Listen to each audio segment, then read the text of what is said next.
It's Saturday morning and we are running a cooler call. Walk-in coolers froze up, possibly bad compressor, something like that. So we're heading over there to take a look and see what we got going on.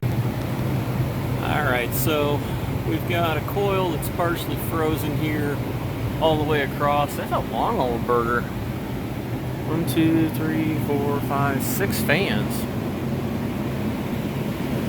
So we got that one. The coil's a little dirty. You can see that pretty plain. A lot of dirt there. But I have a feeling there's something else going on. And then we got another one over here.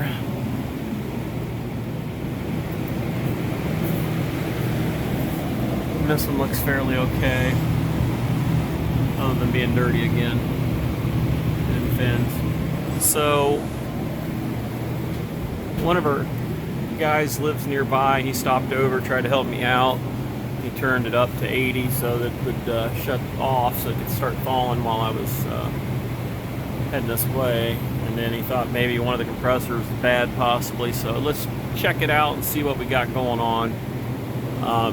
Try to figure out which one's which. This one obviously is going to be the one closest to the drive-through, and the other one there is going to be closest to that side of the building over there. So I'm going to start with the one closest to drive-through here, find out why it's froze up, see if the defrost clock ain't working or what. These are just timed off defrosts. Okay, so here we go. That one don't sound very good. Yeah, I would say that one's got a twisted off crank.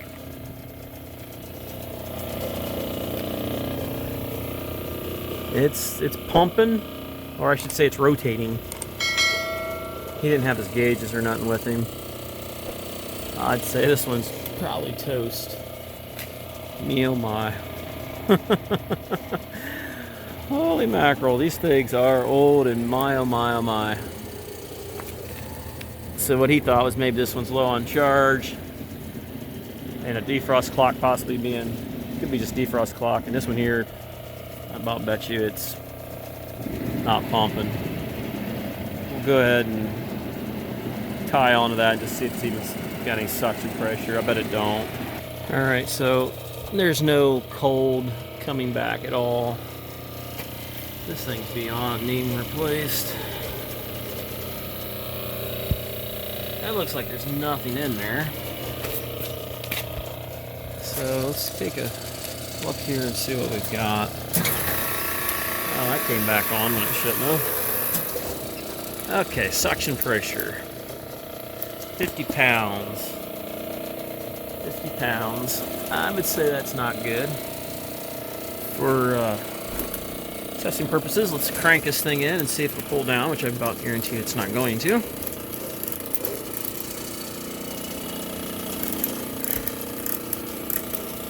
Alright.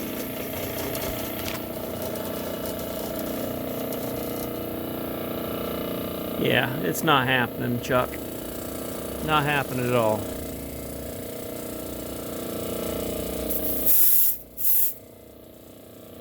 Nope. Okay, that one's gone. So, put this to sleep.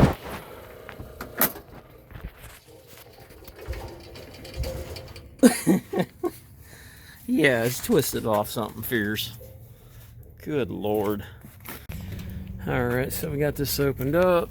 Looks like contactor's newer. Clock, hell, 68-minute defrost. Takes a while for it to defrost, don't it? Looks like it might even be stuck there. Ooh. Yeah. Yeah. I don't feel very good. It's on. Pretty sure it's on. Alright, 249 on our terminals there. Let's mark it. I have a feeling it's stuck there. It really seemed like it is. Let's give it a moment here to see.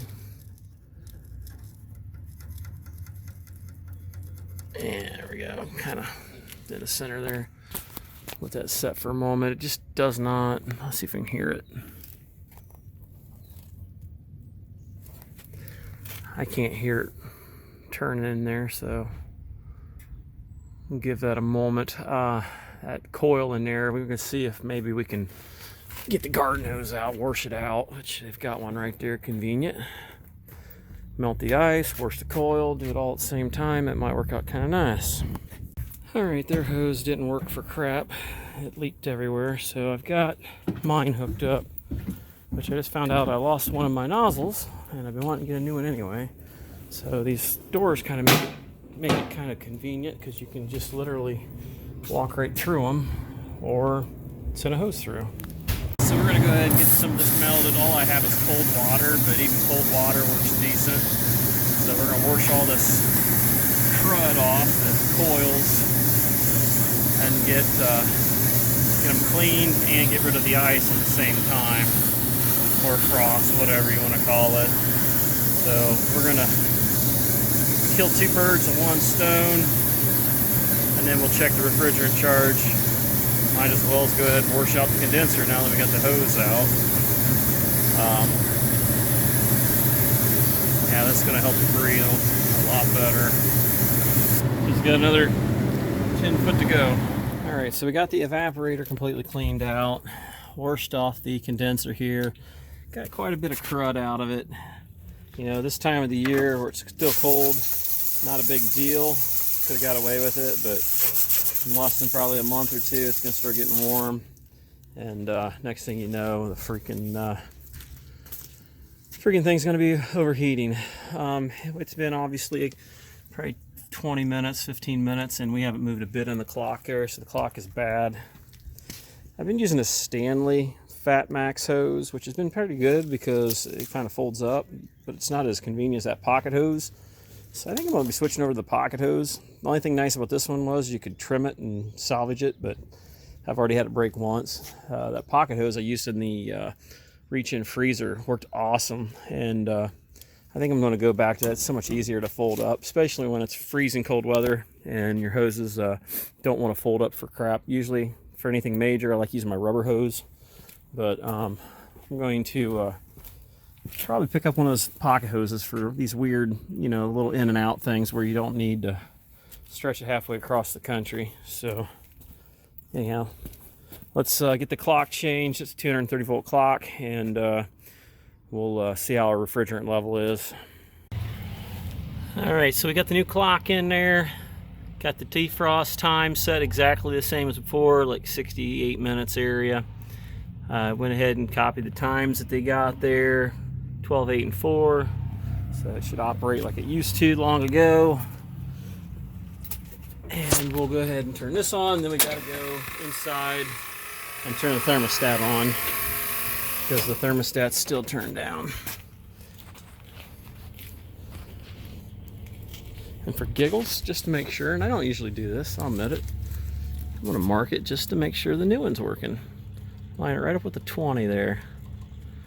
Breaking in already. Let's go inside and flip that thermostat to the right direction. Alright, finally found the thermostat.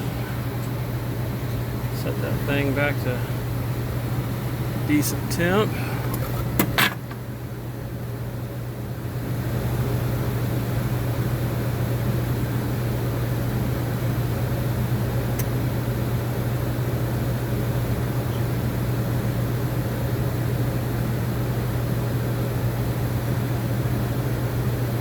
Go. Don't know if that's the greatest place for it, but it's been there forever. No one's died yet, and I assume it's probably accurate. Seems like it clicked on about the right spot. So as you can see, we've got the coils clean. Looks a lot better than it did. This other one over here is just going to circulate the air. There's not a whole lot we can do with that right now. It'll be able to handle this no problem right now, because we're still in March. So I'll have our sales guy come and quote probably new condensers, what it really needs. Really, the whole thing would be the best thing. So, and it's not running, so I don't know what's going on now. So we must have a safety device some sort kicking it out, which kind of sucks. I mean, we heard it kick on when the pressure came up enough to make it come on. So we're gonna have to check suction pressure and see where we're at on it. You didn't think we were gonna get out here that easy, did you? Just checked the low pressure switch and she is open, unless it's a high pressure switch too, which I don't think it is. So for whatever reason, let's see if we can get on there. And I always hate these things because you got to dig way back in there to try to get into them, which is never convenient. We got capacitors back here to get shocked on, all kinds of good stuff. All right. Something weird. I don't see any time delays in here, but after a little bit of time, before I even got my gauges hooked on it, it clicked. And I doubt it's that unit over there because it has no power. So why? I mean, other than the fact that I'm looking at the pressures there and they're not set where I would figure they would be at, but they seem a little bit high. Or I'm sorry, they seem like they're a little bit low.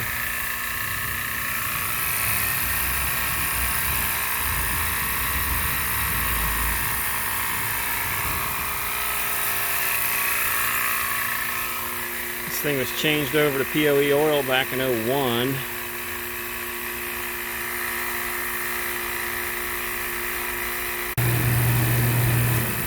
Fans just came on. We are running 134A, so this pressures will be a little lower, but I would figure it would be a little better than that. I'll check my PT chart, but off the top of my head, that seems really low. Fans are going the right way, but they're going the wrong way. Somebody's changed the fan blades on them. I mean, it works, but that'll confuse you if you ain't looking. Yeah, you can see the fan blades. That one's clockwise, that one's counterclockwise. Whatever. Alright, had to get the old 15-inch wrench out there to get that baby off there. That baby was froze on there. Went ahead and threw some tape on that, which I know they didn't have many places they could mount it at, but that's not great. So we're running right in there at about 14-ish. I'm going to throw it into a hypothetical defrost here, and we're going to see where it shuts off at and test this thing over.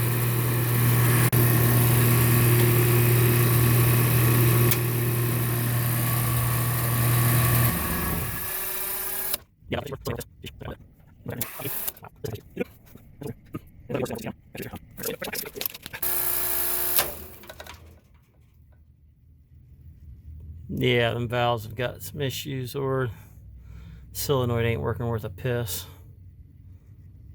Jeez. It's gonna kick back on a bit.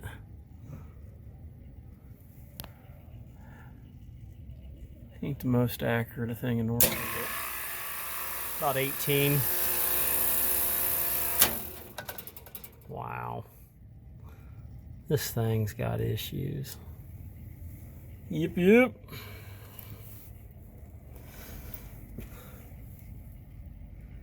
Well, she holds there. And in the summertime, it'll be even worse. Kind of curious here. If we can crank this the rest of the way in and do a quick check on it. All right, so we got it cranked in. Let's go ahead and see what we get.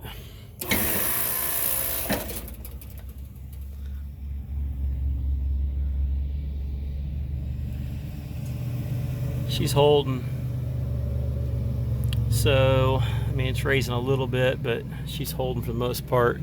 Our solenoid's starting to leak by, I bet you. That's what we got going on, if it even has. Yeah, there it is. It's out here. Solenoid's just leaking by. I'm not going to screw with anything just because it's been like this for so long. There's probably a reason why they got it set so low. Yeah. Just one of them things. So we're going to go ahead and put this thing back to normal, and I got a grocery store to go look at now. Alright guys, got everything back up and going. I got to call this grocery store now and see what's going on next, and we'll see if you can go along with us. If you guys like the video, you know what to do. Until next time, we will catch you guys on the next one.